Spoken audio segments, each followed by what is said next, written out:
Okay, we started, so thank you very much. Yeah, they come out. You also have a Japanese master.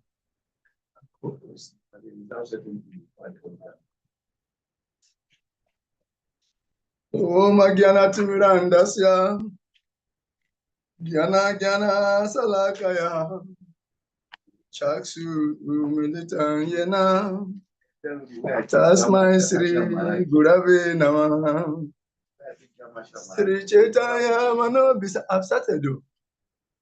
Stapitaya Nabutali Swayam Rupa Kadamaya Dadatiswa Padantikam Kam Karutu Vasalam Pangum Lange Ategini Yat Kripa Tanaham Bande Sri Guru Dinatarana Vanchakalpa Tarubhyacha Kripa Sindhuvya Sevacha Patitanam Pavanebhyo Vaishnavebhyo Namo Namo Jaya Sri Krishna Chaitanya Prabhu Nitya Ananda Sri Advaita Gadadhara Sri Vasadi Gura Bhakta Vrinda Hare Krishna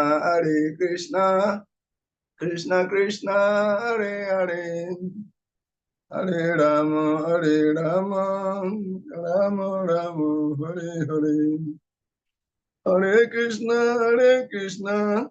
Krishna Krishna Hare Hare Hare Rama Rama Rama Hare Hare. So, dear students, you are welcome to today's class. Very much welcome to today's class. Somehow we are starting a little bit late. I'm a little bit late myself because I am out of my base. Right now I'm in Lagos and I'm operating from there. So I have a few challenges with my gadgets and the lighting system, so bear with me. So before we go ahead, today we are talking about lesson 4, ISKCON Gurus. In our last lecture, we talked about Srila Prabhupada as the founder of Acharya. Then we talked about what it means to be a founder Acharya. We said a founder Acharya is to give a basis or firm support to grant in a subject of instruction. And Srila Prabhupada actually gave the 7 purposes of ISKCON. He founded the movement, and Srila Prabhupada defined all the standards. Mangalati program, followed by Nisangadev, Tulasi Puja, then followed by Guru Puja, then Raj Bhog, then Sandhya Arati in the evening. All the programs were laid down by Srila Prabhupada. And it is Srila Prabhupada who formed the GBC. So the management structure of the movement was founded by Srila Prabhupada. And therefore, he gave the structure, he gave all the instructions. Actually, all the gurus are becoming gurus by following the instructions of Srila Prabhupada. So he's the main Siksha Guru in ISKCON. And we say Siksha Guruship, our Paramparam is a Siksha Paramparam. Okay, it's a Siksha Paramparam. And Diksha, as a process, is a ceremony within the Siksha Paramparam. So it's a subset of Siksha. So the Siksha Guru is very important. And we said the Diksha Guru can only be one, but the Siksha Gurus can be many. Many. All those who instruct you, train you, and guide you on your daily devotional practices are also your Siksha Gurus. But the Diksha Guru, the one that officially connects you to the ISKCON Guru Paramparam or ISKCON family, that big universal family, that Guru is one, is your Diksha Guru. He gives you your spiritual name, and when he observes that you are practicing very well, it is him that gives you the second initiation, mantra diksha. Okay? So it's very important, but still, the Siksha gurus are so important because they are there to guide you on your daily devotional practices. Therefore, respect should be given to both the Siksha and the Diksha gurus. Very, very important. Then we talked about how the founder Acharya is the one that set up or established for the first time an institution with provision for its perpetual existence. How did Srila Prabhupada provide for the perpetual existence of ISKCON? Is by forming the ISKCON Governing Body Commission, GBC, and making sure that he himself personally guided them to a high level of maturity before leaving the planet. Having said that, we said, okay, there are certain practices that practically can minimize the position of Srila Prabhupada as a preeminent guru. So we need to avoid those practices. And we asked, what are the things we should do in order to maintain that position of Srila Prabhupada as the founder Acharya and preeminent guru in ISKCON, and what we should do to maintain that position for the future generation. Then we come up with some points, salient points in a brainstorming session. And we said we should follow strictly the principles established by Srila Prabhupada for regulatory principles, chanting of 16 rounds, and that even the gurus should also follow these principles. And so, for example, and they're actually doing it more than everyone else. Then we should celebrate Srila Prabhupada's Vyasa Puja. We celebrate Srila Prabhupada's Vyasa Puja, in every center of ISKCON. We celebrate it annually. And also, we say we do Srila Prabhupada Guru Puja every day in all ISKCON centers as a way of emphasizing the position of Srila Prabhupada as the preeminent guru in ISKCON and also the founder Acharya of ISKCON. And if we continue to do this, we are maintaining and giving signal, giving the required prominence to Srila Prabhupada as the founder Acharya.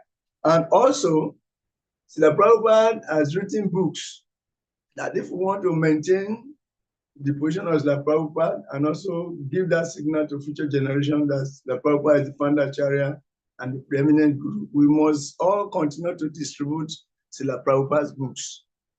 This distribution of Prabhupada books we have been doing, and we should continue to do it, that when we minimize distribution of Srila Prabhupada books, it has adverse effects. Adverse effects. And you can see temples that are having so much challenges are those temples that are not into book distribution. Again, they are minimizing basic practices. And this is bringing negative consequences. So if we want to really connect ourselves and make Srila Prabhupada happy and give the position that he deserves, we should constantly distribute Srila Prabhupada. We should emphasize distribution of Srila Prabhupada books in all our centers. In fact, it is called our family business. It is actually Maya's trick for us to think that we can do some other businesses and use the proceeds of that business to maintain our temples. Srila Prabhupada himself personally showed, by example, printing and distributing of books, transcendental literatures. This is what Srila Prabhupada did to establish. And if you are doubting the position of Srila Prabhupada, we gave a quotation that Lord Chaitanya himself gave in the last lesson, that he has come to deal with, kill the demoniac mentality of people in this age of Kali. And that those who are able to escape by going very far, far, far away, he will send his own Senapati Bhakta empowered incarnation to go and trap them and give them Krishna consciousness wherever they are. That is how, by the grace of Lord Chaitanya, by the vision of Lord Chaitanya, by the projection of Lord Chaitanya, we are all included. Far, far, far in the suburbs of Africa, Krishna consciousness came to us. How did it come to us? It's by the mercy of His divine grace, like AC Bhaktivedanta Swami Prabhupada. So that prediction fits the Prabhupada more than anyone else. Therefore, the Prabhupada is the empowered incarnation of Lord Chaitanya Mahaprabhu, who has come to track us wherever we have run to in this Brahmanda. So we should distribute the Prabhupada books profusely. And even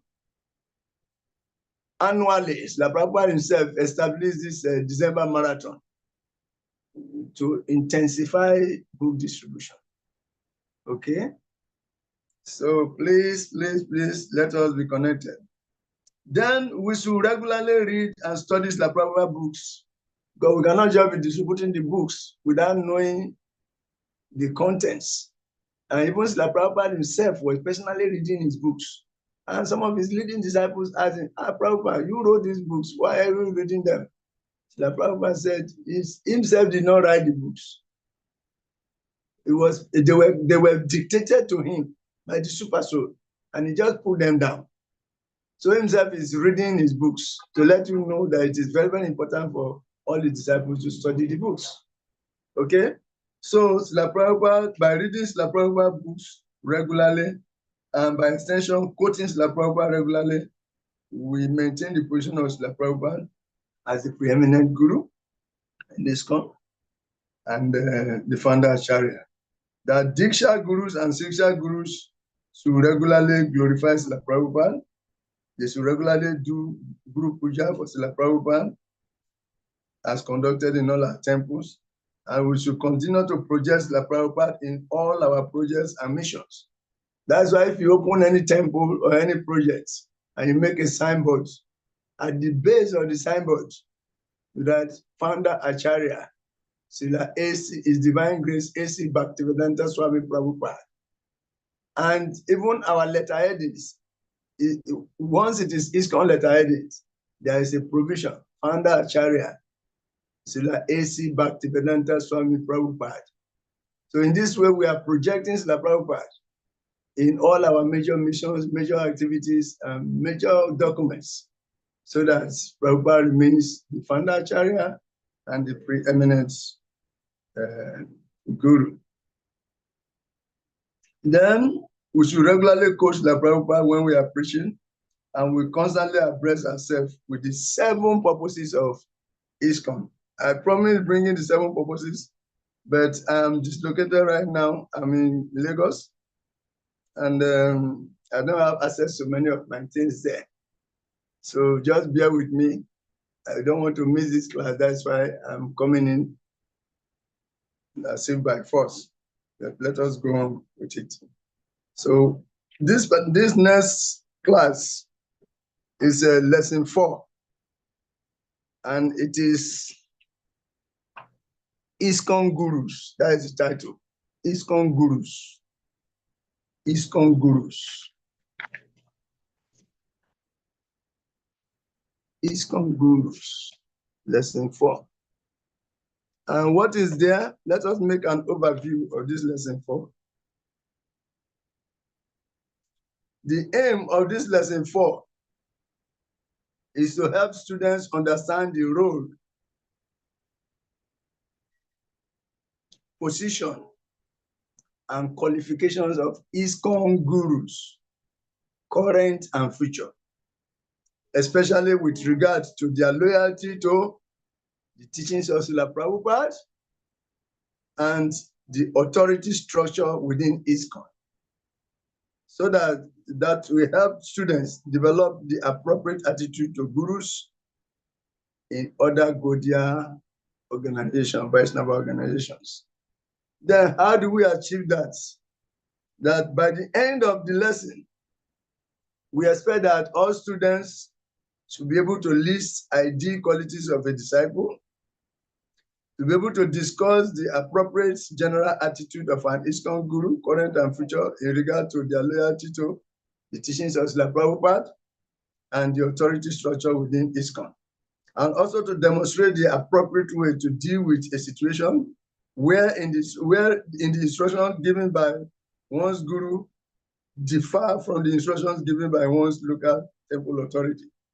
And to be able to evaluate the position of a guru who abandons the teachings of Srila Prabhupada or the authority structure within ISKCON, and to be able to discuss the differences in the teachings of Siksha gurus in Gaudiya Vaishnava Paramparam outside of ISKCON and others. Today we are going to just end halfway. So let us go straight into business. Let us go straight into our business. Let's see. Share.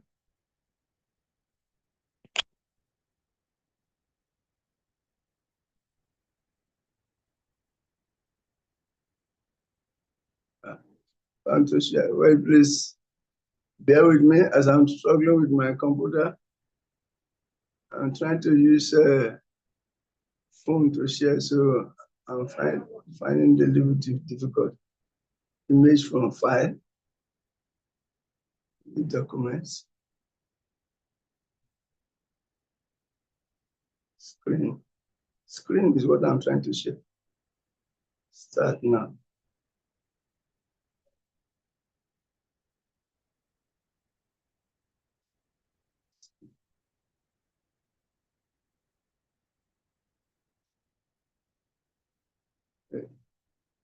This thing don't distress me.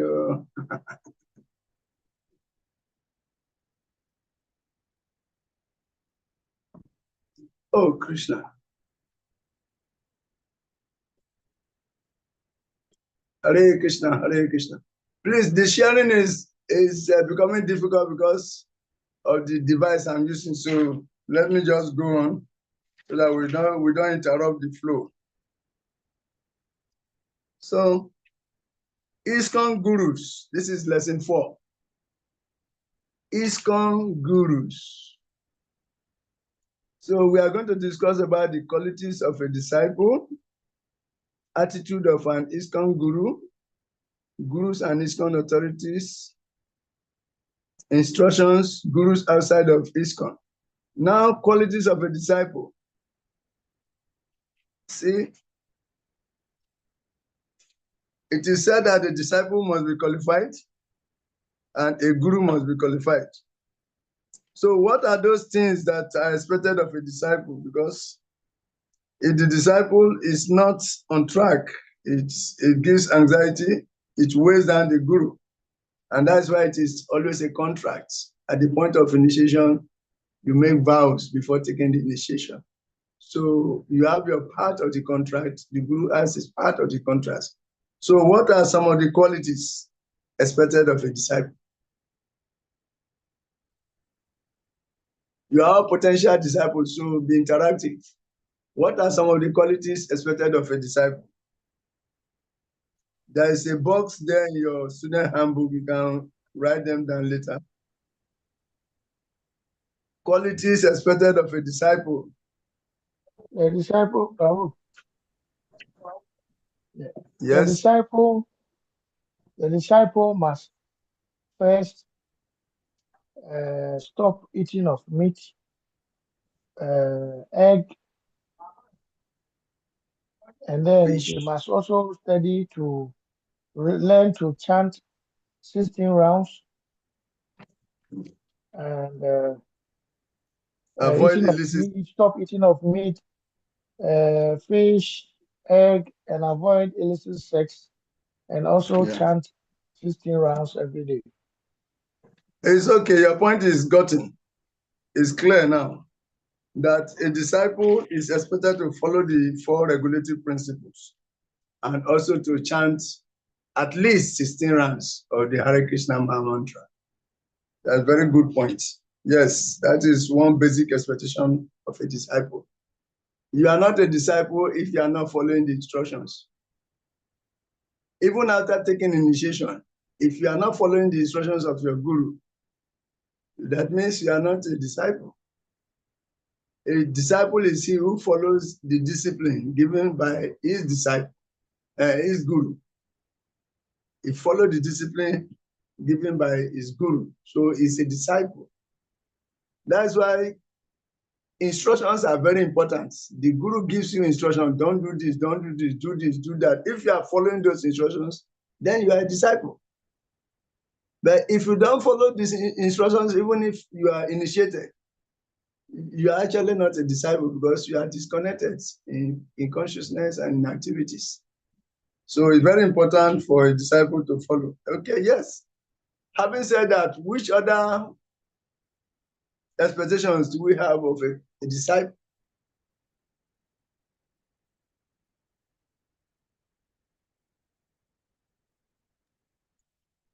Hello.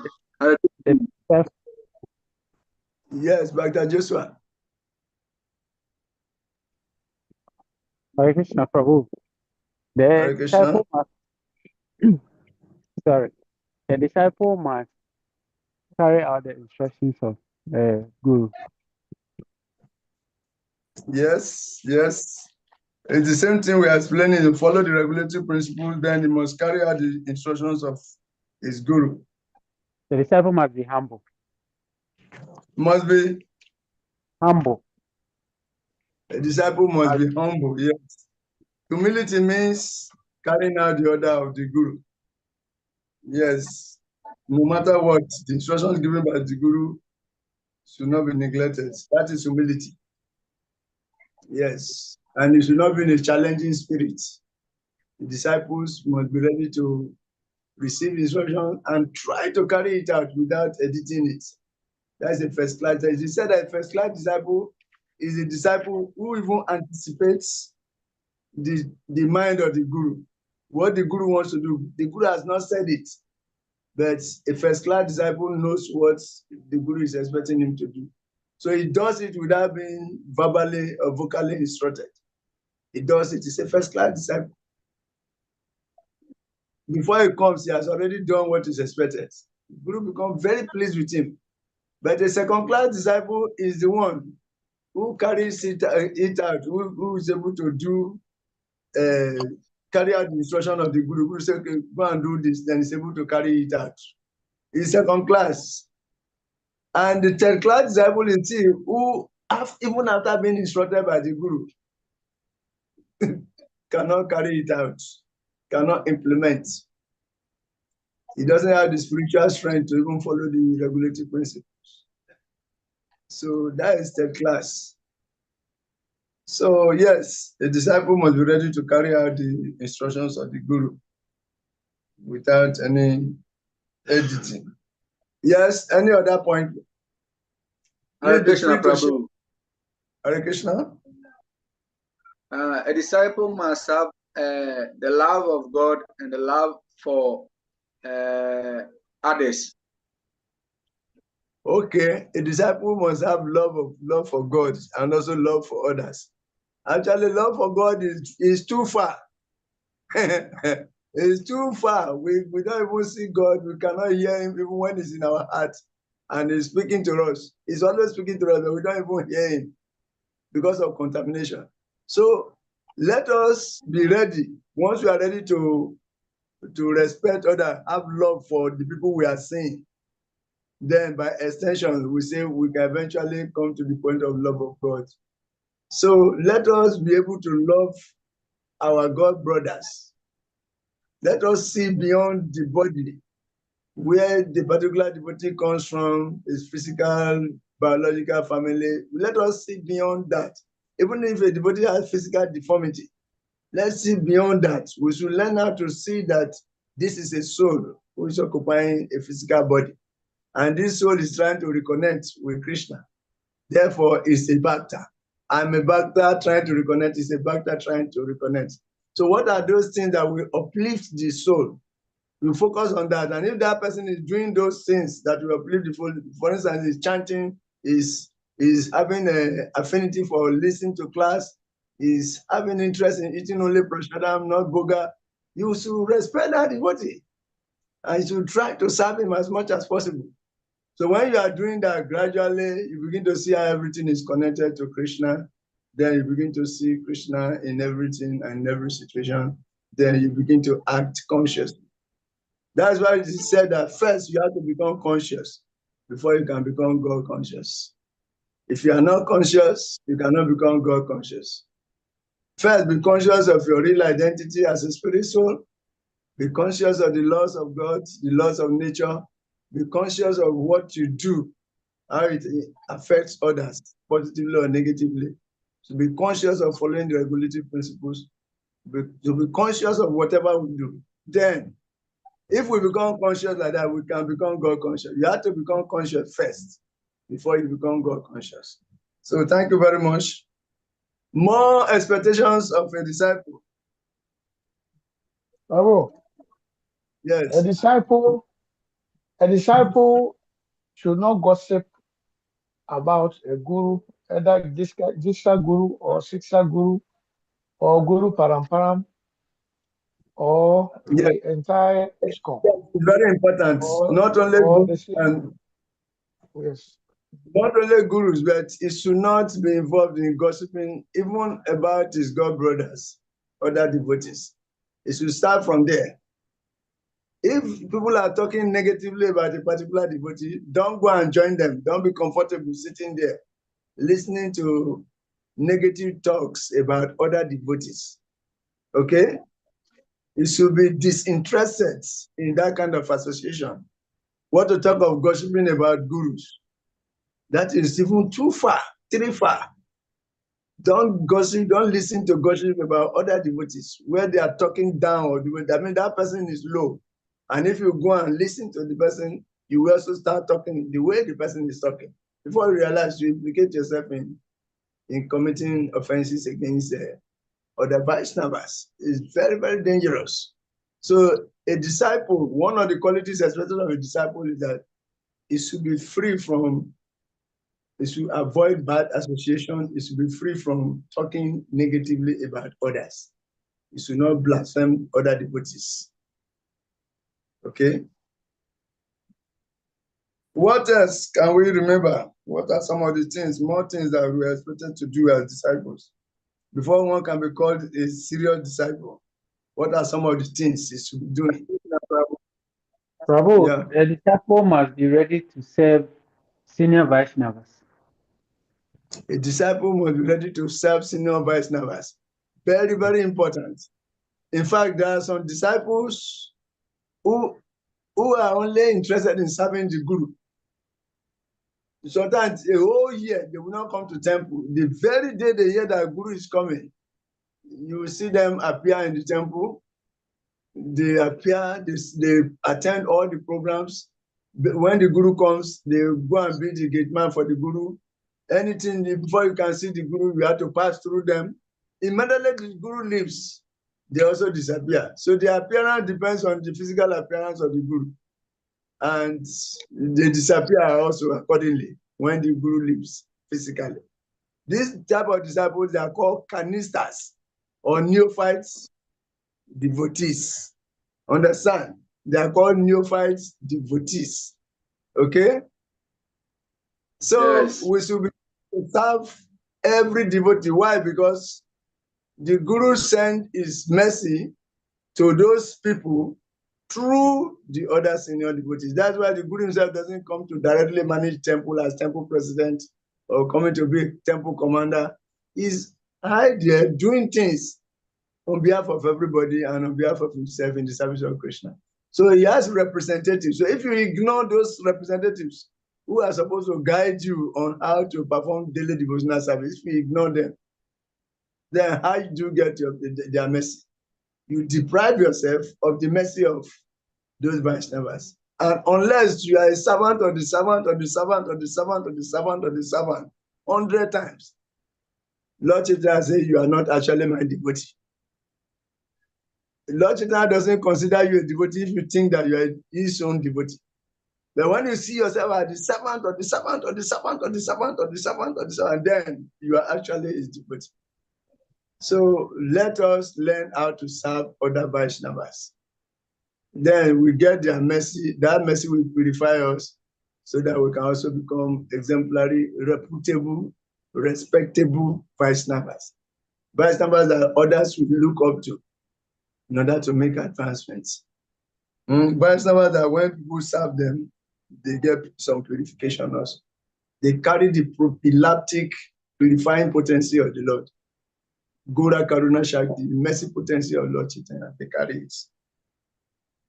Okay, there are many more. You can fill that space, that column with, or that box with many of these qualities that are expected of a disciple. A disciple is expected to be disciplined. Disciplined according to the structure, according to the culture and tradition of the International Society for Krishna Consciousness, and by extension, Vedas, Vedic culture.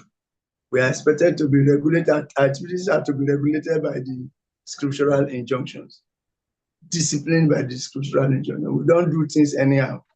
We have to do things only if those things are approved by the Parampara. That's why among the 6 components of surrender, the first one is anukulyasya sankalpa, rejecting all those things that are unfavorable to the execution of devotional service. Then practically now, no. What is the first one? Accepting all those things that are favorable to the execution of devotional service and rejecting all those things that are unfavorable to the execution of devotional service. Anukulyasya sankalpa. Accepting all those things that are favorable to the execution of devotional service and rejecting all those things that are unfavorable.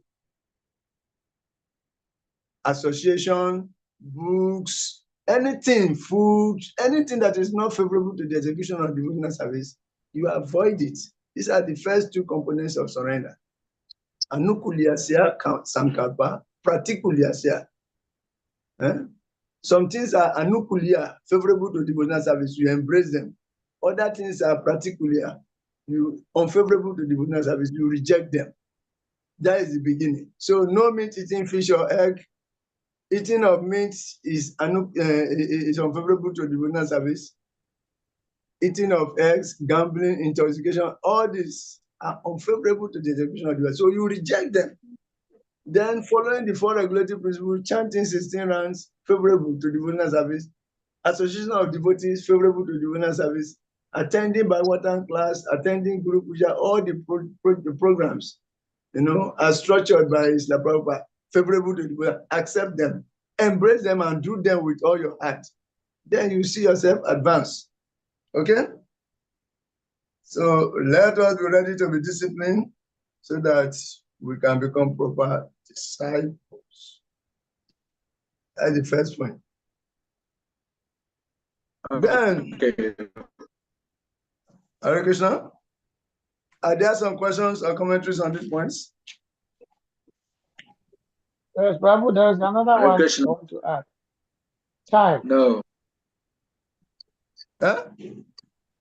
Time. I said there is another one I wanted to say.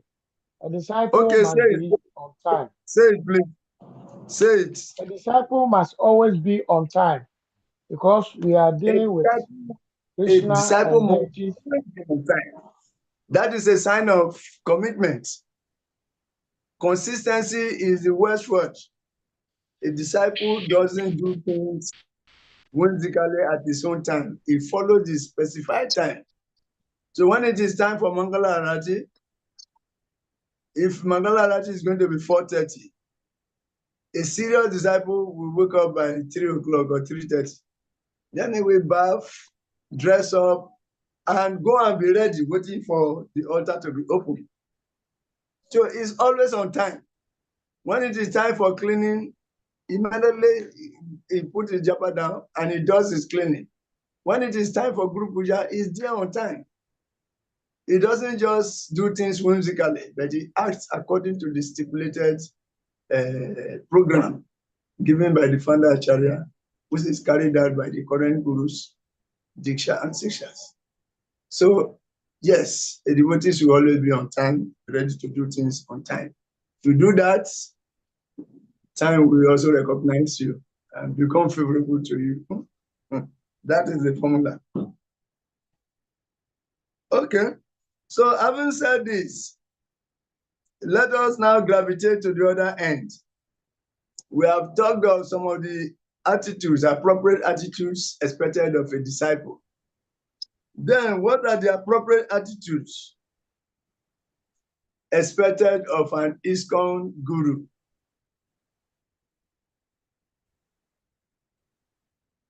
You are a disciple, you want to take initiation from a guru.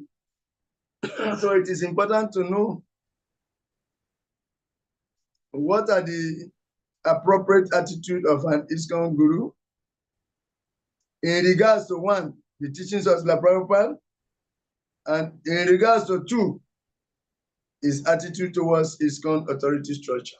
Let us specify. In regards to Srila Prabhupada teachings, what are some of the appropriate attitudes expected of an ISKCON guru? Let's be interactive.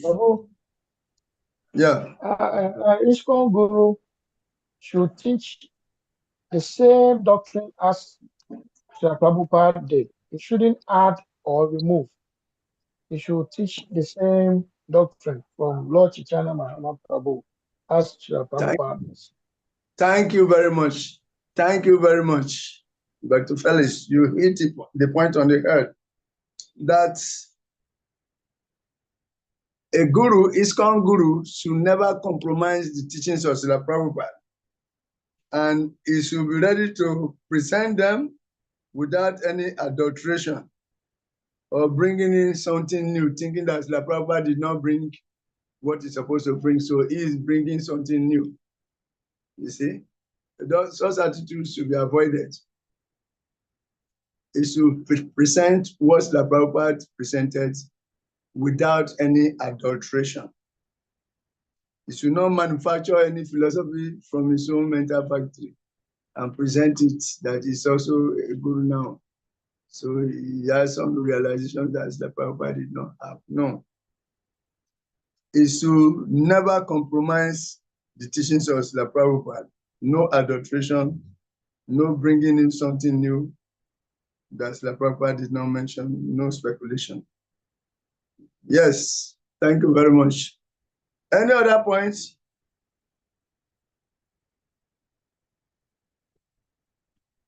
Hare Krishna. Are you there?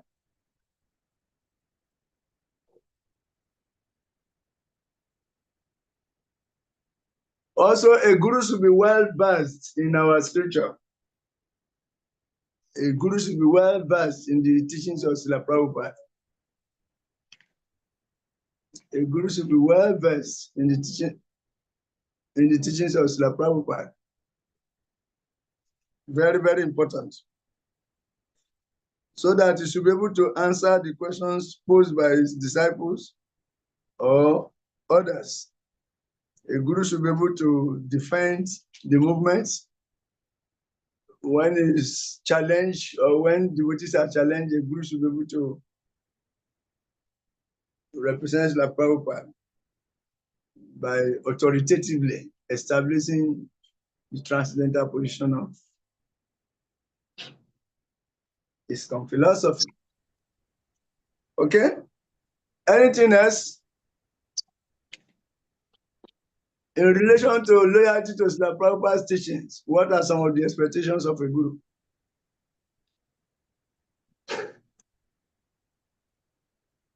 Okay, let me add one. A guru should be loyal. He should be ready to represent Srila Prabhupada both in his teachings and in his behavior, in his personal conduct. A guru should be exemplary. That's what you mean. You say disciples should go and chant 16 rounds. It should also be chanting. In fact, most of our gurus, they wake earlier than all the devotees, and they've even finished 16 rounds before Mangalati, many of them. They are themselves practicing very seriously. Not that they are pure, not pure, but just to show example to others. They want the disciples to observe how they are doing things. So they show by example. Okay? They show by example in their behavior. A guru cannot say no illicit sex, then he's into illicit sex. A guru cannot say no gambling, then he goes into gambling himself. A guru cannot say no eating of meat or fish, then you see him chewing the meat or fish somewhere.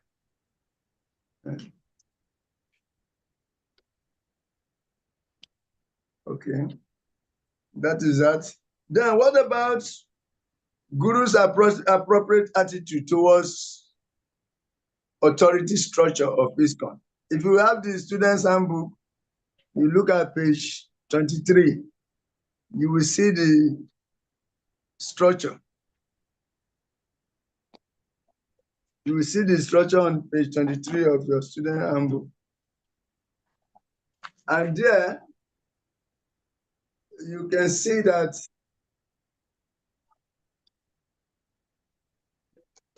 Srila Prabhupada is on top of the diagram. I think you all have the diagram. You have the diagram? Yes, I have. Okay. Yeah, yes, I also have. Srila Prabhupada is on top of the diagram. That means ISKCON was founded by Srila Prabhupada. He is the founder Acharya.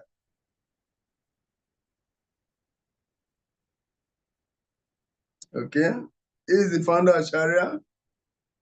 Then under him directly, you see the GBC.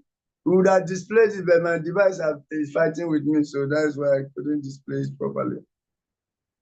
Okay? So directly under Srila Prabhupada is the GBC body. Then working directly under the GBC body, or under the guidance of the GBC, is the Guru Services Committee. Then on the left, you see the Sannyas Ministry. The Sannyas Ministry. Sannyas Ministry on the left. Guru Services Committee on the right. Then under the Guru Services Committee, the Gurus come in. Before you become a Guru, you must be approved by the Guru Services Committee. Before you become a Sannyas, you must be approved by the Sannyas Ministry. They have to guide you. They have to monitor your activities. You have to give the reports. They have to get reports of places you are sent to preach. Then they put everything together. They evaluate. And yes, that is it. Thank you very much for sharing. Yes, that is it. So they evaluate, you can see it. The sannyasis are directly under the sannyas ministry, and the gurus are directly under the Guru Services Committee. That means they don't just become gurus or become sannyasis on their own. They have somebody they are accountable to. So a sannyas candidate has to be brought forward, then some years are given to him, and after finishing those years and there is no complaint, then it's approved to become a sannyas. So it's a whole process. One cannot just wake up and become a sannyas. He has to meet the expectation of the committee to which he is accountable to. Okay? So you get it? Sannyasis under sannyas ministry, gurus under Guru Services Committee. Then both the sannyasis and the gurus, they combine to form a body called the regional body. And this regional body is also directly accountable to the GBC too. The regional body is accountable to the GBC, it is accountable to the gurus, it is accountable to the sannyasis. That's like we have regional council in West Africa. The body is accountable to the gurus. The gurus can query their activities, whatever they are not satisfied with. Why this, why that, why this, then they have to explain why it is like that, why it is not like that. They are accountable. They can call on them anytime to query something. And if somebody's behavior is consistently down, that person can even be sanctioned. So there are authorities over the regional body. Then directly under the regional body, the gurus and the sannyasis are the temple presidents. Temple presidents and Namahata coordination project managers. They are all under the sannyasis, the regional body, and the guru. Then under the temple presidents and the Namahata coordination or project coordinators, we have the congregational devotees and the disciples. Then we have the temple presidents, temple resident devotees and disciples under the temple president. So this is the structure. Okay, the congregation is under the Namahata coordinator, and the temple resident devotees and disciples living in the temple are under the temple president. This is the structure. And we're saying that when you take first initiation, it is enough to take you back over to God if you follow strictly and chant and do services. But a second initiation is given to accelerate the process for you to act as a catalyst, to boost your commitment, to hasten the process for you. That is why that is given. Second initiation is given. So like that, and it is the guru that gives both the first and second initiation, Diksha Guru. Okay, we've gotten that? This is very, very important. Very, very important. So now the next question is, what should be the guru's attitude in dealing with the authority structure? Because the authority structure is what we just scanned through. Srila Prabhupada on top, GBC, directly under Srila Prabhupada, Guru Service Committee, appointed by the GBC, Sannyas Ministry appointed by the GBC, and under the Sannyas Ministry, sannyasis are appointed and initiated.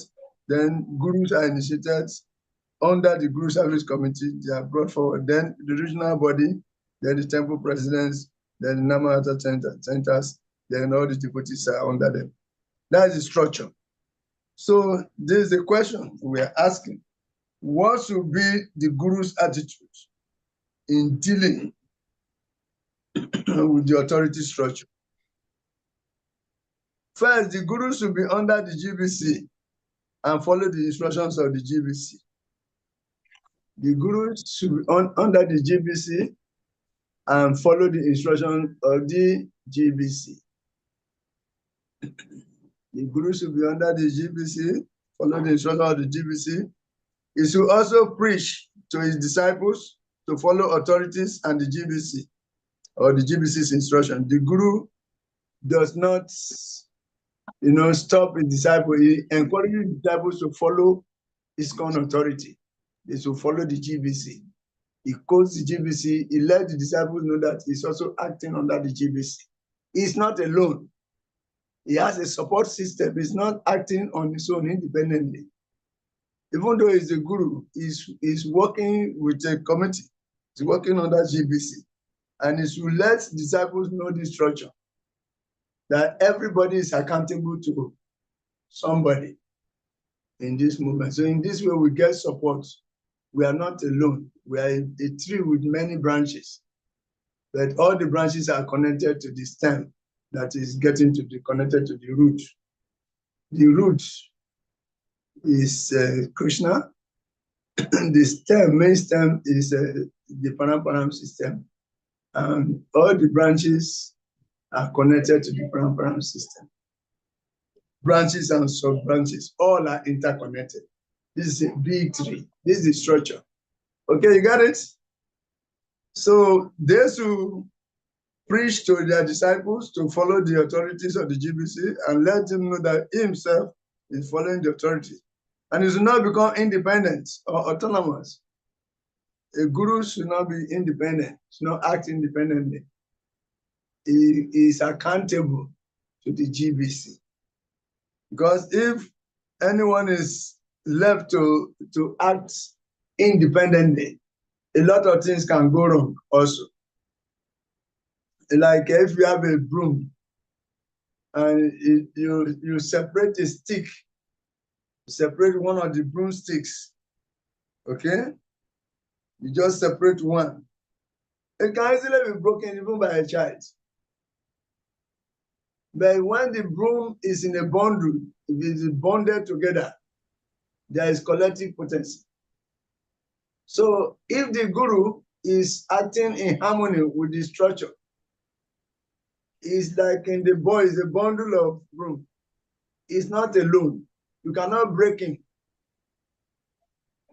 You cannot do anything because he is also acting with the support of all others. So he gets strength from all the other gurus. He gets strength from the GBC. He gets strength from the whole parampara. He's not independent, okay? And there is strength in being in a bundle.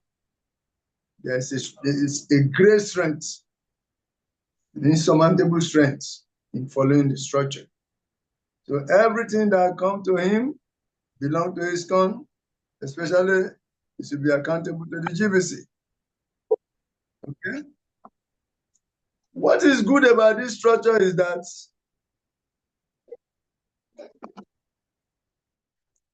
okay, let me ask you a question. What is it that is actually good about this structure, according to your understanding?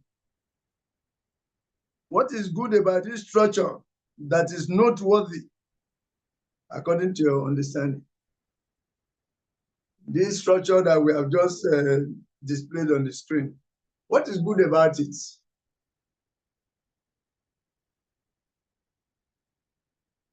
Let us be interactive, please.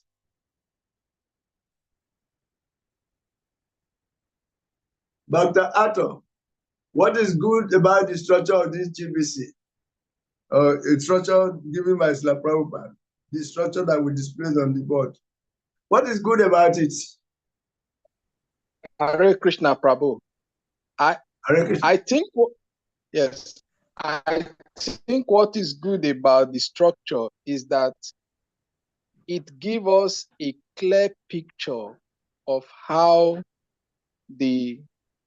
ISKCON is structured and where each devotee is positioned in ISKCON according to his level. Yes, thank you. It helps us to recognize the interrelationship between each level. Yes, and accountability. Very good. Very good point. It enables us, this structure enables us to see where each and everyone is located in the structure of ISKCON. Who should be accountable to who? Who is accountable to who? Very, very clearly seen. Then again, any other person, and that no one is independent. Everyone is acting under the instruction of Srila Prabhupada, and that no one is independent. This structure enables us to. Yes, Prabhu. Kwame Yayo. Unmute first. Hare Krishna Prabhu. Hare Krishna. Yeah, Hare Krishna Prabhu. Yeah. You have muted yourself again. You have muted yourself again. Yes. Okay. Yeah, praise, are you hearing me? Yes. Yeah, hi, praise Hare Krishna Prabhu. Please, I wanted to throw a little light on the sannyasi a little bit for us. What's the work of sannyasis? Okay, the sannyasis They are giving up family life. Okay? So they have dedicated their life to preaching alone. All their life is preaching. They don't go for personal properties. Like a householder can build a house, get a house for himself. A sannyasi is not interested in that. A householder can make a business and be making money and counting dollars. A sannyasi is not interested in that. A householder can relate freely with women, not freely, but at least he can interact with the opposite sex more freely, talking with them, and it will not be counted as something bad. A sannyasi strictly avoid the association of women or intimate dealings with women. A sannyasi avoids. So there are a lot of rules and regulations that he follows. And it's actually renounced. The sannyasi is decreasing his properties every day, personal properties. The householders are expanding their properties. Expanding their properties, expanding their children, making plans for their children.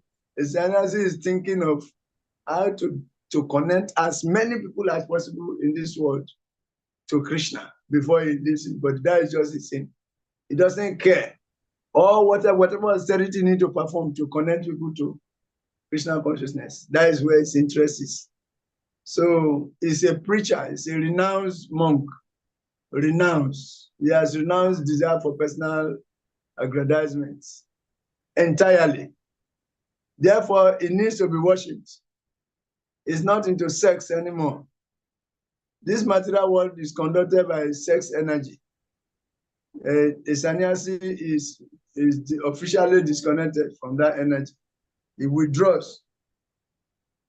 He withdraws. It doesn't involve in activities that will implicate him deeper into maintaining properties and this and that.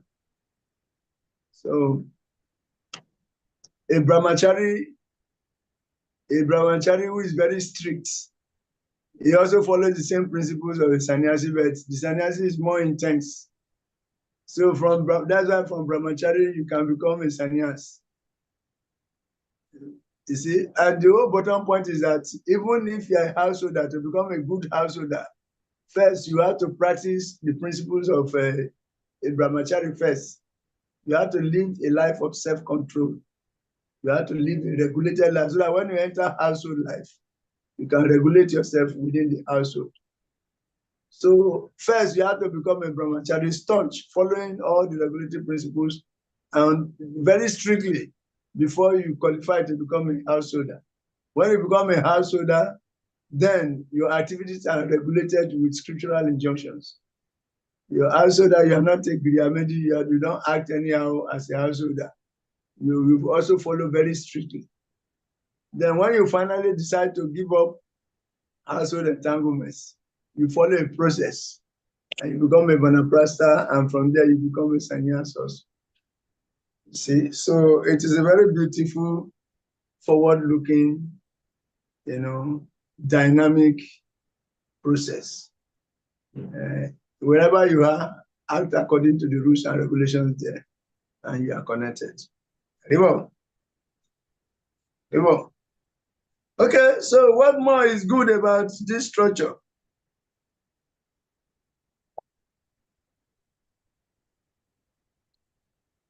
Each and everybody is being watched. Everyone within this movement is being watched. The GBCs themselves are being watched. The gurus are being watched. The sannyasis are being watched. The temple presidents are being watched. People are observing what you are doing because you are within a structure. And by that, it can increase your commitment.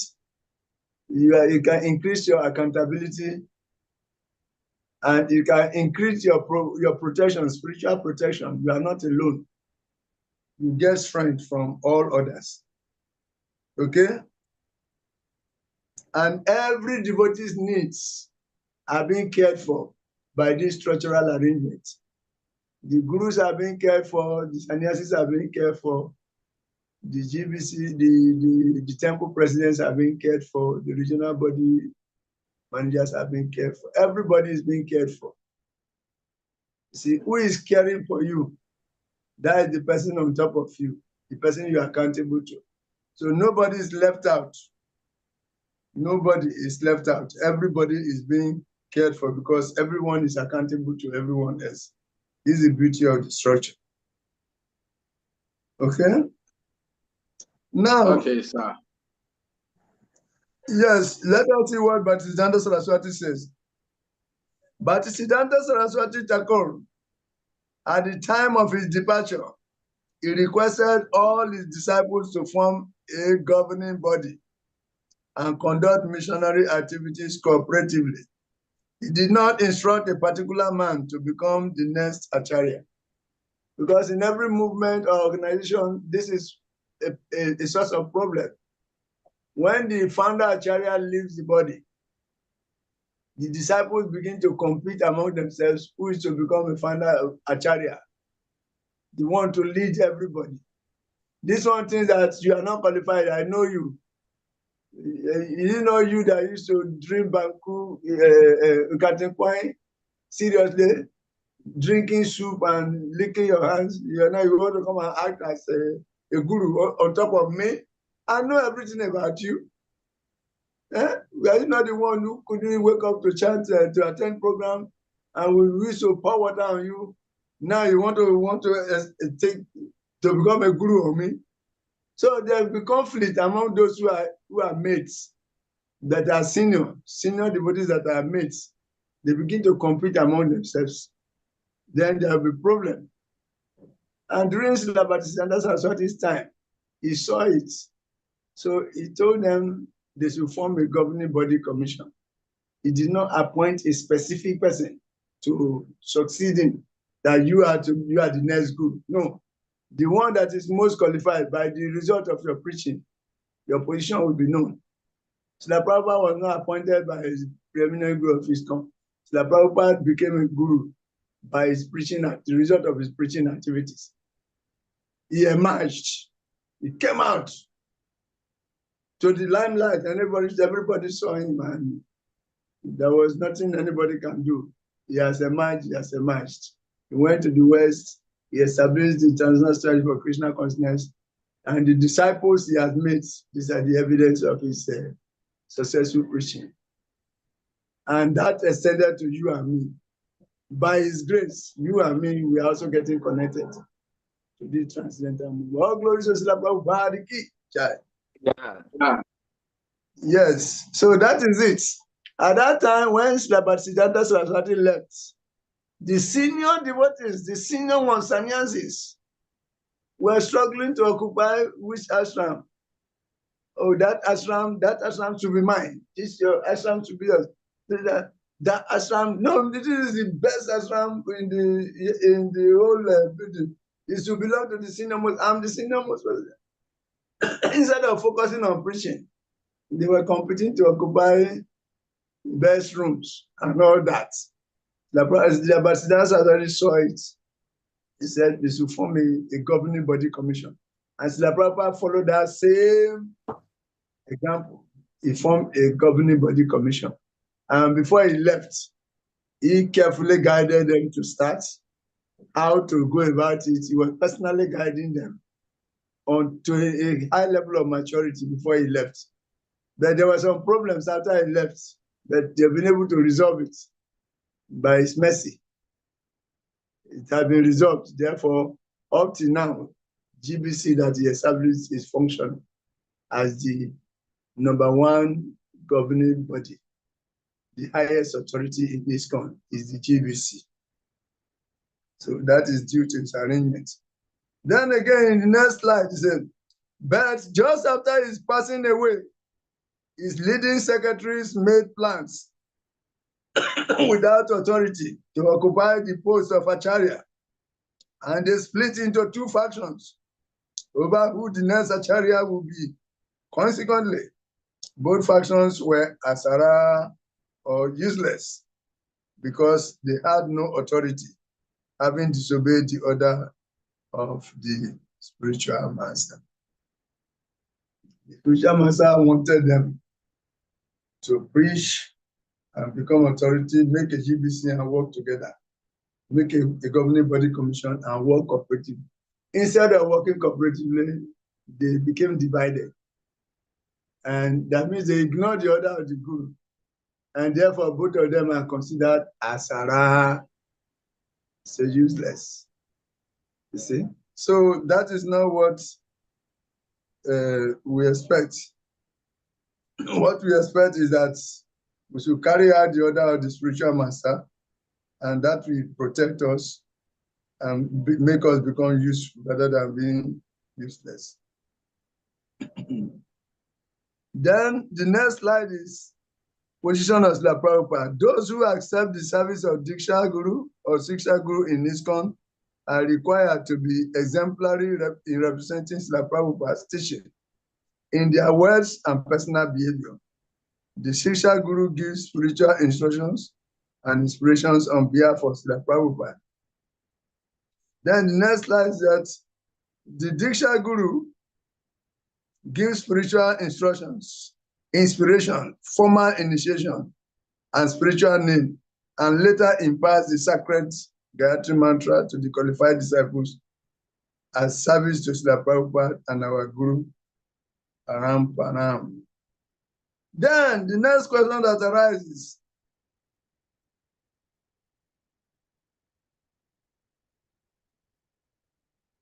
we have two types of structures here. Indeed, if you study the structure, you will see one is spiritual line of authority.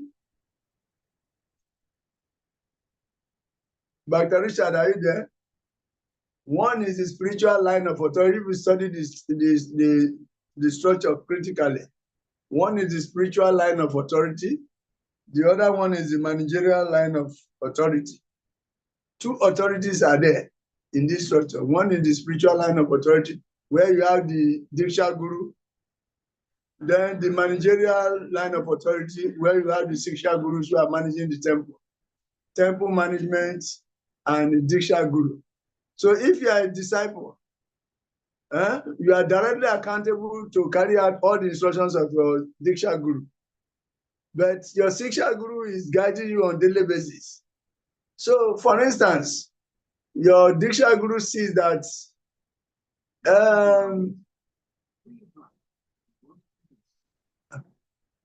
who is playing that? You see that like there is a program, Ratayatra, coming up in South Africa, for instance.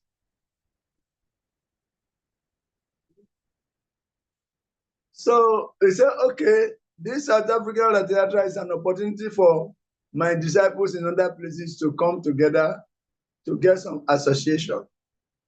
So he gave instruction, let all my disciples come to this Ratayatra in South Africa.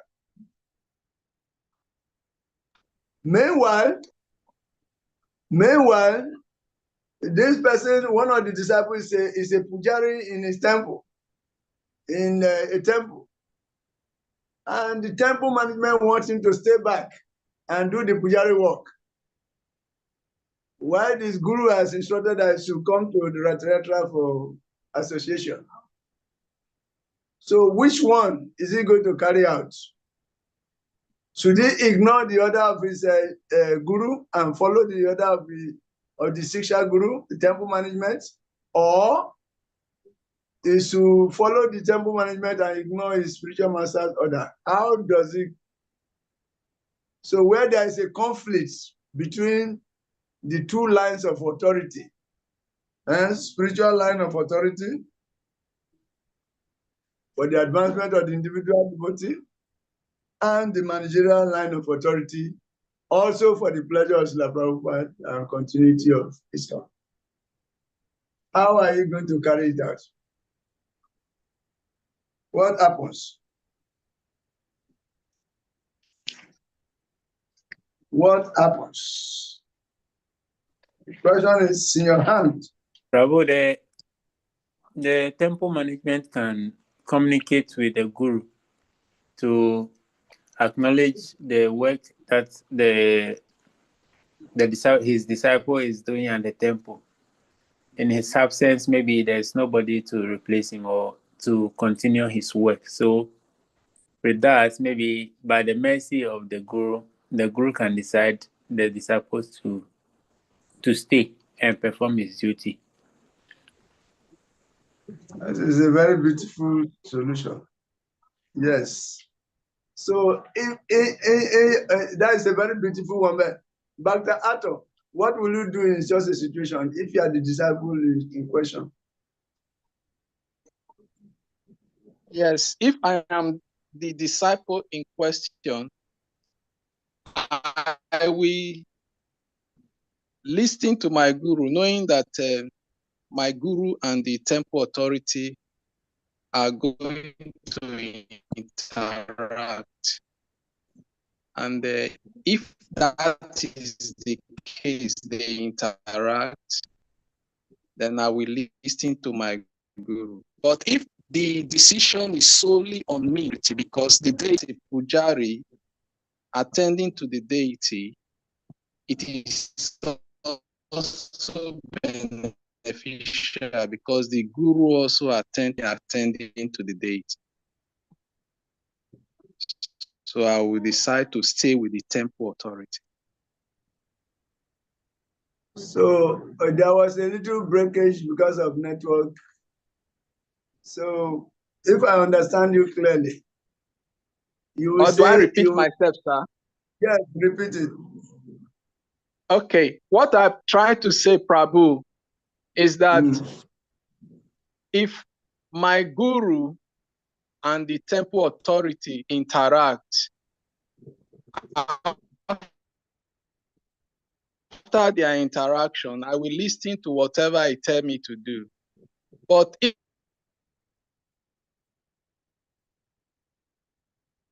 if that is not the case, we have to leave authority. Me as a pujari attending to the deity, it is very, very important, of topmost importance. Even my guru will know. So I will stay with the temple authorities.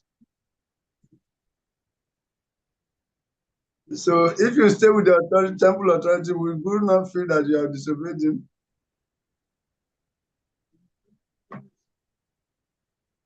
Hmm?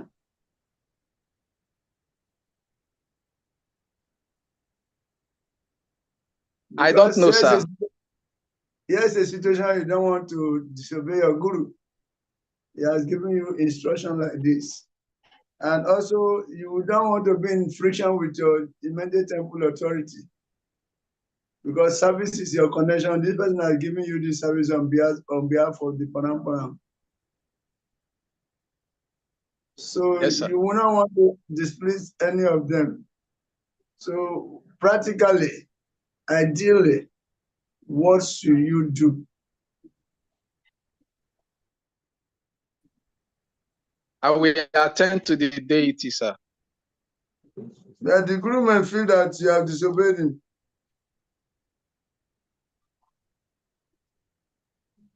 Hello. Hmm? Can I also complete with my suggestion? Yes, please, Dr. Fallis. As we have been learning, you know that the Diksha Guru, he is your personal guru, and we have the Siksha and the Paramparam. So I think in issues like this, you have to talk to the temple authority that this is the instruction of my guru. So please, let me listen to him first. Then later, you let the temple authority talk to your guru to tell him the situation over there. Because one thing is, the guru always gives instruction, and he doesn't give instruction just like that. Maybe he had a message, or he has seen something that may not help you because he is guiding your soul to Krishna. Maybe he have seen something, you might be doing a pujari work, or maybe you are doing a pujari work, but maybe the guru might have seen something that disqualifying you that time of doing the pujari work, but you might not know, and maybe the temple authorities might not know. So You explain your issue to the temple authorities first, and then you tell them that your guru has given an instruction. I think the moment you tell them that your guru has given an instruction, they will also understand you because they all have gurus. They will understand you very clearly and then also tell you to move on with your guru instruction. Okay. Thank you very much. Thank you very much. Very, very analytical. However, won't the temple president feel that he is carrying the daily burden of this temple, managing these devotees like this, and Guru will just come and give instruction that will offset his daily managerial efficiency? Is the Guru undermining me? I have been managing this disciple, guiding him, and then you just come and bypass me and go and give direct instruction to him to come for a program without considering the services he's doing. Won't the temple management feel like that? And therefore, if it goes, okay, please don't come back. Stay with your guru and be carrying out its instruction. Won't something like that arise?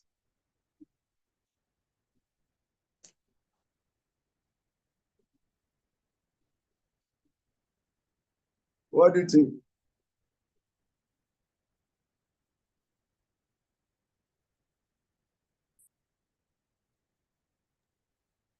In fact, Okay. Prabhu, Yeah.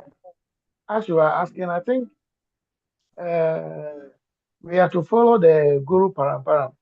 But the first thing is the first person who took initiation of you. He is the one guiding your soul, your body, and everything about you. So you have to obey his instruction. And then, but don't offend the temple authorities. Just explain to their understanding and let them contact the gurus. That is why, as we said, we look at the diagram. The gurus talk to the temple president, and the temple president is also accountable to the guru. The guru is also accountable to the temple president, and then the GBC. And so it is like that. Everybody is subjected to accountability. So the best thing is you be accountable to the temple president and also be accountable to the guru, but play in a way that you will not offend any of them. So before leaving or taking the instruction of the guru, you can explain to the temple president. You explain to them, make him understand you before you move or you leave the service. And I don't think you will be much angry if there is an understanding. And also explain the same situation to your guru too, so that the temple president and the guru can communicate to for a possible solution for your situation. Yes. Yes. You are on track. Yes, in this situation, the best thing to do is to alert the guru. The temple presidents will call the guru and explain to him, or the disciple himself, we tell the temple president to contact his guru so that they can harmonize. Whatever conclusion the two of them come to, he will be ready to carry it out. That will be the posture of the disciple in question. That please talk with my guru and explain the situations, my operational activities here. If you and the guru come to a conclusion after deliberating on all the possibilities, whatever two of you resolve, I will carry it out. That is actually how it's supposed to be. Because the guru is also acting for the pleasure of Krishna and on behalf of the Paramparam, and he has taken personal responsibility of that disciple. And he's seeing what the disciple needs, what he needs to the association he needs to push him through to the next stage. And you see that if he comes to this trial, we see other disciples, we associate with them, and they will borrow energy from each other or from one another. So the Guru's interest is transcendental. It's not a selfish interest in this case. And the temple president also, his interest is also transcendental. How to keep the deity not to come below the standard that they have set. And this devotee has been acting so nicely on that platform. So he's also trying to add for the pleasure of the Paramparam, for the pleasure of Srila Prabhupada. So both are transcendental.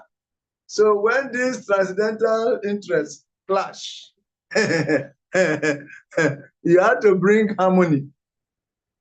That to bring the harmony, the two of them should talk. Then whatever they come, because the gurus are also very rational. They are more rational than the temple presidents even. They are more rational than them because they consider more factors before taking decision. Temple president considers a lot of factors, but the gurus consider more factors. So if the two of them talk together and they agree on something, whatever they agree on will now be communicated to the particular disciple. Yeah, the guru had to let the disciple know that even though he's the guru, it is this person guiding him on a daily basis, carrying responsibility on his behalf, and he cannot act in a way that is as if he's minimizing his authority, because if he does that, when you come back, your attitude can be whimsical. That's why anytime Guru can call me for anywhere, then anything you want, you even ignore the temple president, you are talking directly with the Guru, waiting for Guru to give the instruction. That will obstruct, this unity of commands kind of principle. You see? So to be careful, to be on the safe side, let the Guru and the temple president consult, then whatever they decide, you carry it out. But generally, whatever they will decide is the best for the best interest of the movement. And that means it is the pleasure of Srila Prabhupada they will consider. It is called equifinality in management. Equifinality. When two components clash, they forget their individual considerations and consider what is good for the bigger body, and they act accordingly. It is called equifinality in management. So that is it for the interest of the Prabhupada. And both will be happy. The Guru will feel respected, the temple president will feel also respected, and the devotee also will not be offensive to anyone because the decision comes from the two of them. That is it. So it is very, very important that we understand this and how to act efficiently in these relationships. Okay? Because what is more important is that we stay together to do devotional service. There should not be dissension because of differences. Rather, we are expected to become more mature. The Guru and the devotees also become more mature so that they can act, in a way that everybody, Srila Prabhupada especially, will be happy. And they themselves should stay together. Their relationship should be sweet, cordial. Relationship between the temple management and the gurus is very, very essential. In that way, they will all stay within the structure, and the society will expand more. Yes. But if we are not careful and we begin to decentralize based on that, the guru say, okay, I'm a guru. I have my own line of activity. I'm responsible for my own disciples. So I will act independent of the structure. You take decision that will not be very healthy. You see? So the important thing is for us to stay together and work together for the pleasure of Srila Prabhupada. The structure will bind us. That's one of the advantages of the structure. The structure binds us together. It binds us. The structure that Srila Prabhupada has set. If we follow it, it will bind us together. And then there will be harmony. Everybody is responsible, accountable to somebody. And there will be mutual respect. You see? And in this way, ISKCON being a global family, there will be what is called synergy. we all borrow energy from each and everyone in the big family, and we become stronger. Yes, the gurus have their support from the structure. The temple presidents have their support from the structure. The devotees have their support from the structure. Therefore, this structure is very, very important because of the treasure, everybody gets somebody, that can give him support. Yes, everybody can get somebody that can give him support if we are all acting within the structure. And that will save us from getting destroyed by the ghost of the virus of individuality. And as a guru, so many lives are dependent on them. So they need to be guided and supported by the structure. The guru needs the structure as much as other lower authorities need the structure. Okay, what if the guru abandons this structure? What happens? Assuming a guru decides to abandon this structure, that all these structural things, I'm tired, Divo. It brings so much complication. There's politics there. I don't want to be part of that. And you abandon the structure. What do you have? The immediate result of abandoning the structure that you can ever think of. If a group decides to leave this structure established by or instituted by Sri Prabhupada, what are the consequences? He's definitely out. Huh? You can be expelled. You can be expelled from the movement. Yes, it can be expelled. Why? Because once you leave, there can be misuse of resources immediately. Maya will just come in straight, bam. Oh, he has left. Then Maya start playing drum. Quickly, before he realize he's dancing to it. Now I'm free. I can do what I like. Any Lakshmi I collect, I can use the Lakshmi for whatever I want. In this way, he can just begin to misuse the resources. Whereas by position, all resources that come to him belong to the organization. If it's within the structure, there will be checks and balances. But if it's outside of the structure, he can just start to, Maya can come in, and that can bring dissension. Himself will lose his position, and many things can happen. And if the guru, is disconnected from the structure, what happens to the disciples? The disciples will be disturbed, their spiritual life will be disturbed.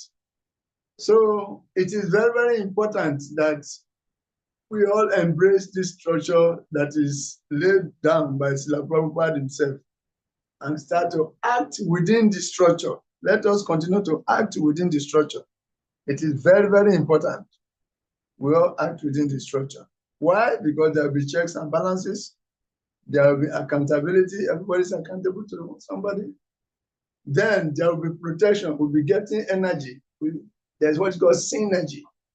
Synergy. Borrowing energy from each and every other person so that you become stronger also.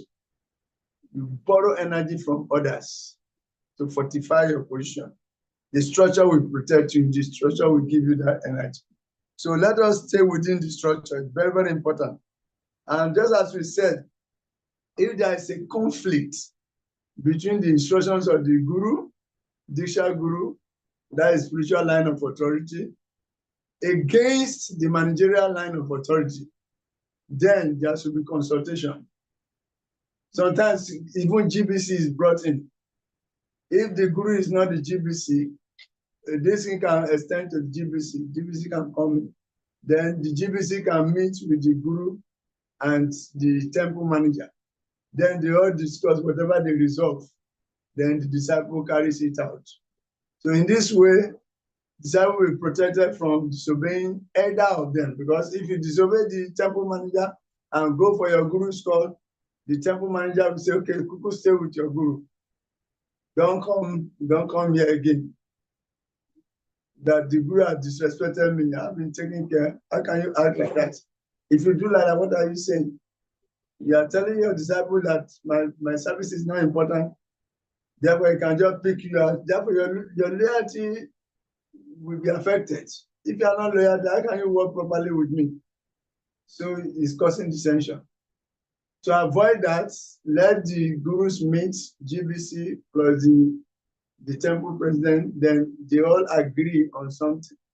Then whatever they agree on, they communicate that to the particular disciple in question, then he carries it out. Then in that way, everybody will be happy. And it is called equifinality. The gurus are devotees, the GBC is a devotee, the temple management is a devotee. They are all trying to work for the pleasure of Srila Prabhupada. So what will Srila Prabhupada, what will please Srila Prabhupada most in this situation? They will use that one to conclude the decision, and they will act, and Srila Prabhupada will be act. This is called equifinality, subordinating our individual interests for the overall interest of ISKCON. It is called equifinality. So if we do that, we'll be happy. Tomorrow we'll see ourselves, our admiration for each other, respect will increase. Okay.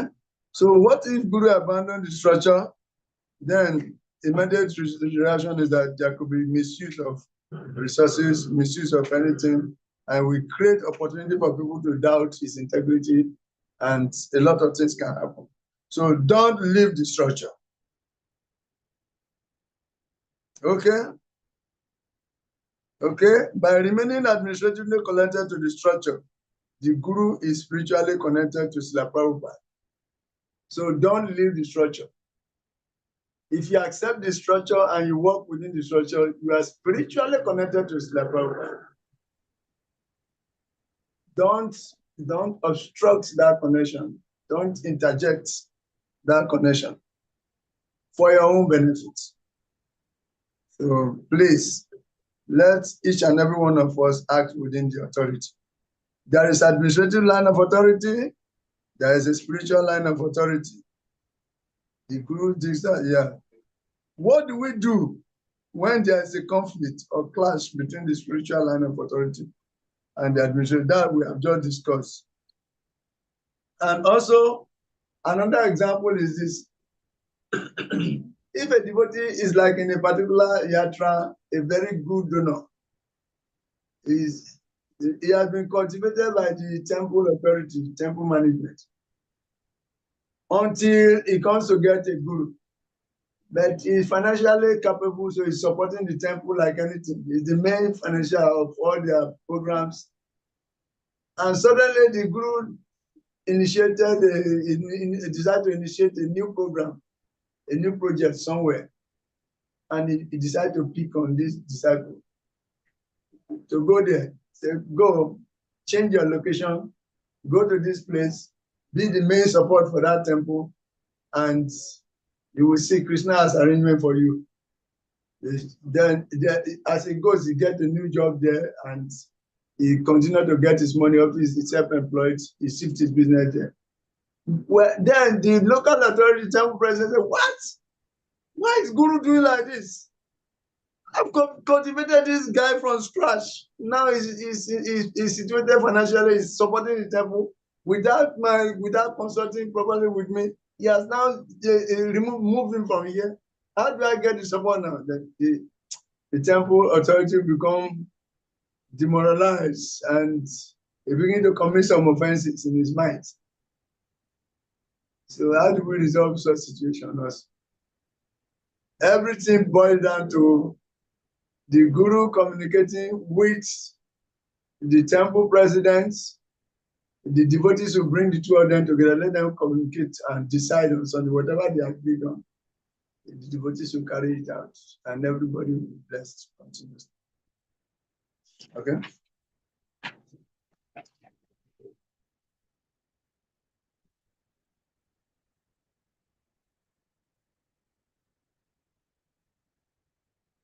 Okay?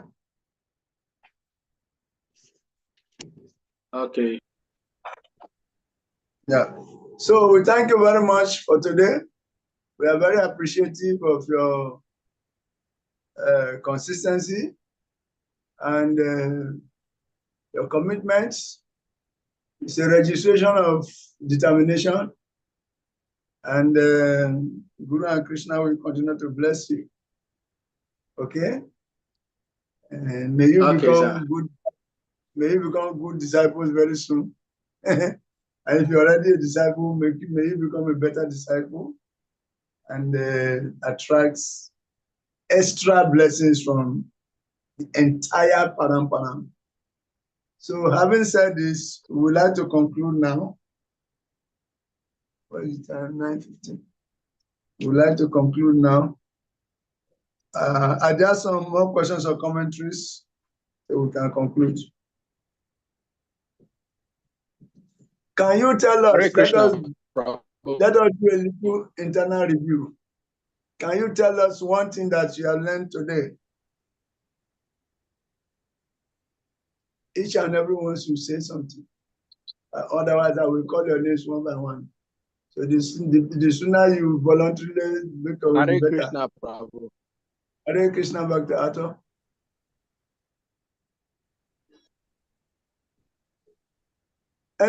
Yes, sir. Before I make my contributions, I have a question. Okay, then. Go ahead. I come across the meaning. Is it the same thing? Is a Swami a guru, or all gurus are Swami? I don't know. Okay, initially your voice was in ecstasy because you yourself, like you are in ecstasy, so your voice was in ecstasy. Your question is that are all gurus Swamis or are all Swamis guru? Or does it mean... Okay, it's okay now. It's okay now. Your voice is in ecstasy again. The man with the ecstatic voice. Yes, actually, there are two kinds of Swamis. But let me say first, all Swamis are not gurus.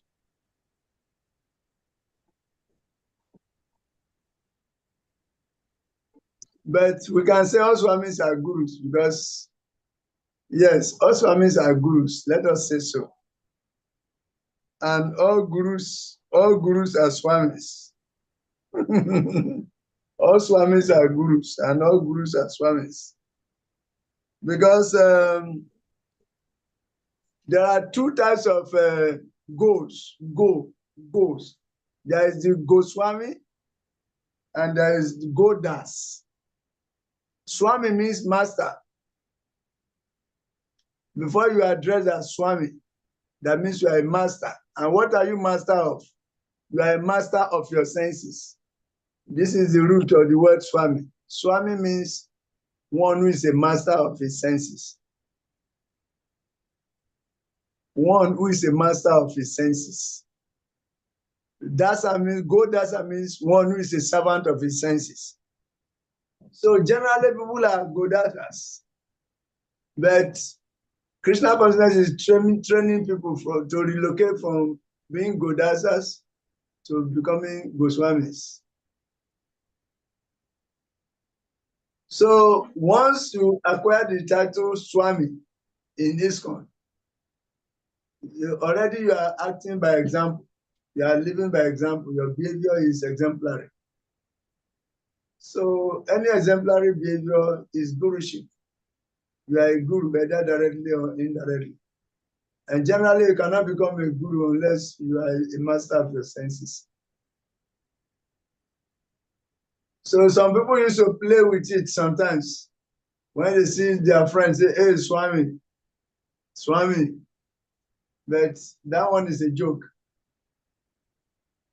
But for one who acquired the title Swami in a structured organization like ISKCON, is a guru.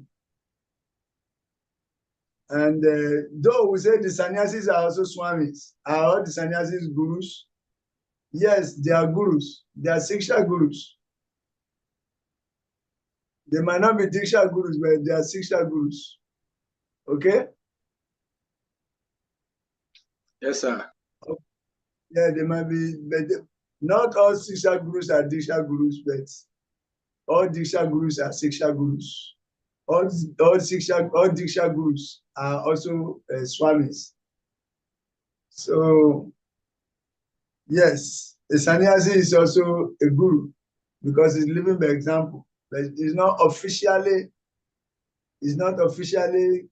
announced or pronounced or initiated as a Diksha guru, but it's a Siksha guru. All sannyasis are Siksha gurus. And sometimes the Siksha guru's position is even more important because they give all the trainings to the disciples. You see? So let us see, when it says Saksadari Tuena Samastu Sastrai, it refers to both the Diksha Guru and Siksha Guru. So all Swamis are gurus and all gurus are Swamis also. We can conclude logically like this. Hare Krishna. Hare Krishna. Hare Krishna. But if you Bravo. hear everybody's joking among themselves, hey, Swami, calling each other Swami, Swami, that one is just a joke. A true Swami is one who has controlled his senses. You cannot become a guru unless you have controlled your senses. You have mastery over your senses. Okay? Yes, sir. Okay. Hare Krishna. Hare So Krishna. let us conclude. What is your take home from today's class? Starting from Dr. Richard. Hare Krishna, Prabhu. Hare Krishna. I've learned the qualities of a disciple. And one of the qualities is that a disciple must be disciplined and humble. Yes, thank you. A disciple must be disciplined and humble. Yes, thank you very much. Dr. Felix Opoku. Krishna Prabhu. Hare Krishna. What I learned is a disciple must follow the four main regulative principles: no illicit sex, no intoxication, no eating of meat or fish or egg, and must chant 16 rounds a day minimum. Thank you very much. It's a good take home. Keep it up, practice it. Thank you. Dr. Joshua Amezuwe. Hare Krishna, Prabhu. Hare Krishna. I have learned about the qualities of a guru, and one is they are not to utter or utter the principles or teachings of Srila Prabhupada. They are not to alter or adulterate the teachings of the Prabhupada. Yeah, thank you very much. Dr. Kwame Yayo, what is your take home? What are you taking away from today's class?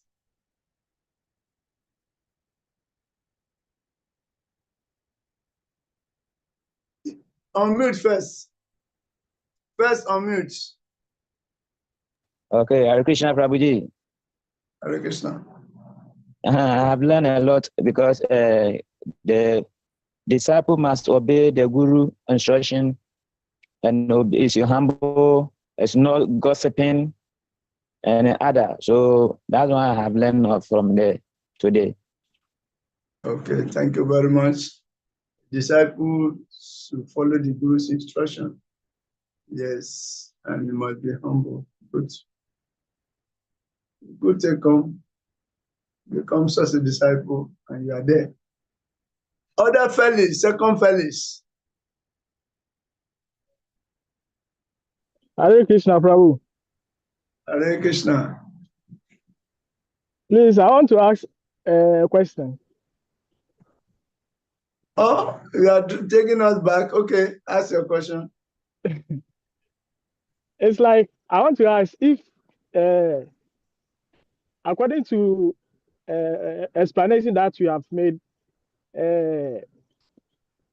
have a guru fall before, like, Yes. for not performing or making some process which is affecting the temple president as the disciple of the temple president, the guru may confuse the disciple so that there will be a conflict among the guru and then the temple president. So have a Whether guru guru has for fallen before. Yeah, there are cases like that, but it's not a general thing. Once in a while, there have been cases of some gurus falling. First, we explained before that there are 3 types of gurus, and one of them is the one that the 2 legs are in the spiritual world. They are completely pure. The second one is 1 leg is there, 1 leg is here. They are 85% pure. Then the third one is that the 2 legs are on this side. But he has realized a lot of things also. He has practiced for years. And it's like 65% pure. 65% purity in spiritual life is not a small percentage. It's very, very high. But still, he has some things to work on. But he has known enough to be able to guide others. So he's guiding others. Like most temple presidents, you are guiding others, but you yourself, you need to work on yourself on certain areas too. While working on it, because of your experience, you are actually a senior and you are showing by example in many other ways, but there are still some subtle things you need to work on. So you are working on them. Your 2 legs are on this side, but your determination is fixed in the goal and you are sincere about attaining that goal. Understand? So as long as sincerity is there, gradually you will be gravitated towards that. If you are consistent, if your determination is fixed, and you are sincere about your goal, you will eventually arrive. That's why we give the analogy of the ripe and unripe mango. If a mango is on a tree, today is not ripe, but just in due course of time, as long as it remains on the tree, it will become ripe. So the one that the 2 legs are on this side is acting in that capacity. He knows the door is pointing people out to go there, and the people are following. When they follow it, they also. So his percentage is also very high. Okay? Okay. All should be respected. And that's why Slapova gave the example of the postmaster. The postmaster may not have $100 to give you, but a friend has sent $100 for you. The postmaster is able to receive that $100 and package it and give it to you. He's not the one giving you the $100, but he's doing his part as a representative of the post office, and he has given you the $100. In that wise, as long as he's doing his duty perfectly, he should be considered perfect. This is what the Prabhupada said. So, in that capacity, there are some devotees acting as authorities, Siksha gurus in some areas, but they themselves still have something to work on. But as long as they deliver their services without adulteration, they should be seen as perfect. That sin is good for you to see them as perfect. He should not see himself as perfect, that he still has something to work on in his consciousness. But you, for your enlightened self-interest, you should see that person as perfect. And Srila Prabhupada made another example of if somebody is not pure and is sincerely following a pure devotee, the purity of the pure devotee covers him. So he's pure as long as he's following the pure devotee. So it's just a matter of time. Unripe mango will become ripe. Okay. So let us see like this and follow up nicely. So what is your take home for today, please, from today's class?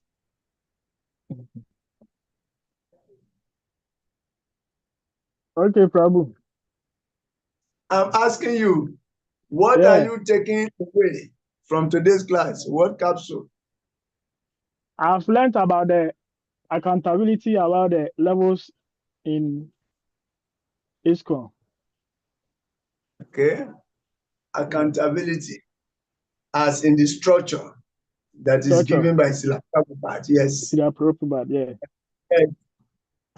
Each and every one is accountable to somebody. Yes. And that keeps you within the structure. The structure protects you in this way because somebody is monitoring your activities, somebody is querying your activities, and somebody is there to solve your problems also when you have challenges.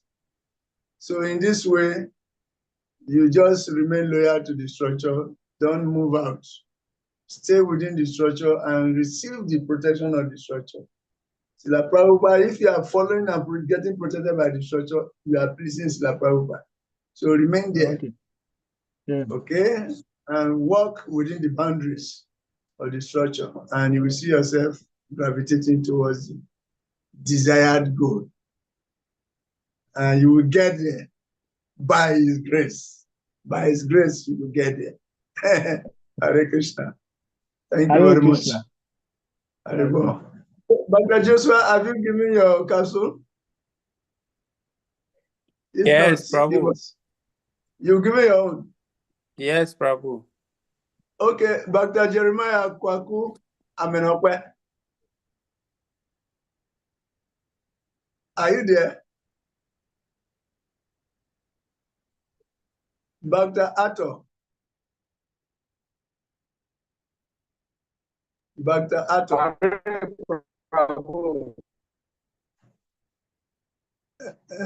Have you given yours? Hare Krishna. Give your capsule now. What is your take home from today's class? Yes, I have not given my take home for today's class is how to handle situations that could cause conflict between the guru and temple managers, so that there will be no conflict. They will go about. Okay, very good, very good. That is to make sure that my guru and the temple management, they discuss on any issues that may cause conflict as a result of my activity in the temple. Yes, we say there are two lines of authority as per this structure. There is the spiritual line of authority where the guru, who is directly accountable for his disciple, is involved, giving him instruction. Then there is managerial line of authority where the temple president is managing the devotees, for operational efficiency. And here is a situation whereby the instruction of the guru conflicts with that of the temple president. The instruction of the Diksha Guru conflicts with that of the Siksha Guru. What to be done? What should be done? We say, let us consider that yes, we have to get the two parties involved for the safety of the devotee and for the safety of everyone. Let there be consultation between the Siksha Guru and the Diksha Guru. Let there be discussion. If the need arises, they can even invoke the presence of the GBC. Let them discuss on the best way. Why? Because the Guru is a devotee, pure devotee of Krishna, and they follow us Srila Prabhupada. The GBC follow us representative of Srila Prabhupada. This other devotee is also representative of the whole Panam.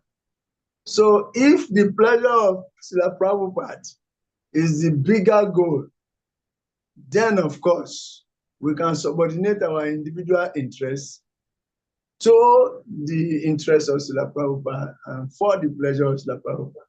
And we say technically this is called equifinality. If we do that, the problem will be solved in the best way and no one will be offended.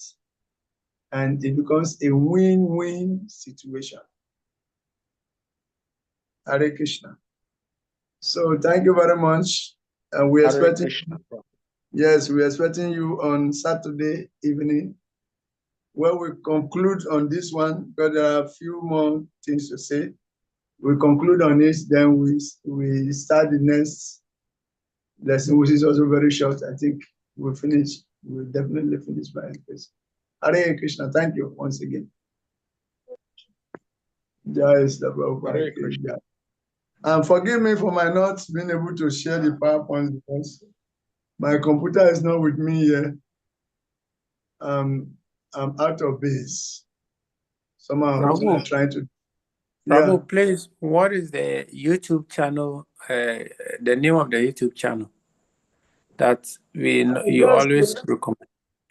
Just type in IDC COURSE, just as it is in our group.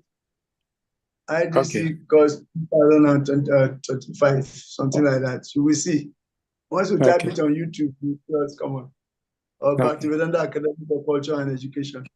Then you will see us come up there. Hare Krishna. Hare Krishna. Thank you. Thank you. It's Commander Charles AC Bhaktivedanta Swami Prabhupada ki jai. We are Chakra Person, we are Sabacha, but it's now. Boom. Jai Sila Prabhupada ki jai. Skam Guru Vrinda ki, Buddha Bhakta Vrinda ki jai. Thank you. Now.